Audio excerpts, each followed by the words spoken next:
വയനാട്ടിൽ നിങ്ങൾ നല്ല തട്ടുകട നോക്കി നടക്കുന്നവരാണ് എന്നാൽ നേരെ വന്നോളി നിങ്ങൾ 7 Days തട്ടുകടയിൽ.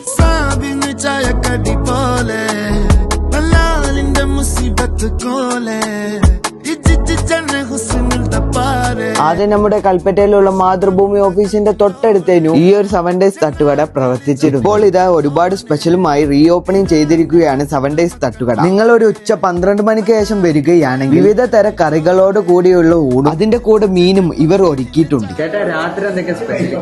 നല്ല പൊറോട്ട, ചൂട് പൊറോട്ട ഉണ്ട്, നല്ല പൊരിച്ച പത്തിരി, പിന്നെ ഭൂരി, ചപ്പാത്തി, കപ്പ ബിരിയാണി, പിന്നെ ബീഫ് റോസ്റ്റ്, ചിക്കൻ പാർട്സ് വരട്ടിയത്, ചിക്കൻ മസാല, ചിക്കൻ പെരട്ട്, പിന്നെ ചിക്കൻ 65, കാട, ചിക്കൻ ലെഗ് പീസ്.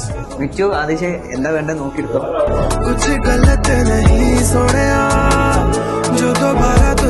ഈ ഒരു സ്പോട്ടിൽ വരാണ് മസ്റ്റായി ഇവിടെ വന്ന് ട്രൈ ചെയ്യാം. എല്ലാ ഫുഡും കഴിക്കാനായിട്ട് ഒരു ലെയിം ടീ അത് മസ്റ്റാ. സ്ഥിരം കസ്റ്റമർ ആണ് ഞങ്ങൾ. നല്ല ഫുഡാണ്, അടിപൊളി, നല്ലൊരു ഹോംലി ഒരു ഇതാണ് നമുക്ക് ഇവിടെ ഫീൽ ചെയ്യുന്നത്. മൂപ്പര് നമ്മളെ പഴയ ഫ്രണ്ടാണ്. വരണം വിചാരിക്കുന്ന ബസ്സിൽ പണിയായതുകൊണ്ട് വരാൻ നടക്കുന്നില്ല. ഇപ്പോഴാണ് എസ്കെഞ്ചിലെ എക്സിബിഷൻ കണ്ടിട്ട് വരുന്ന വഴിയാണ് അവിടെ ഫുഡ് ഒഴിവാക്കിയിട്ട് ഇവിടെ നിന്ന് കഴിക്കുന്നത്. ഇതിന്റെ ഗുണമാണ്. അടിപൊളി ഫുഡാണ്. നല്ല ബീഫ് കറി, നല്ല ചിക്കൻ വറുത്തത്, പൊറോട്ട, സൂപ്പറാണ്. അടിപൊളി, സൂപ്പർ. അപ്പൊ ലൊക്കേഷൻ മറക്കണ്ട, കൽപ്പറ്റ ചുങ്കത്തുള്ള അഡിനോക്സിന്റെ തൊട്ടടുത്തില്ലേ 7 Days തട്ടുകട.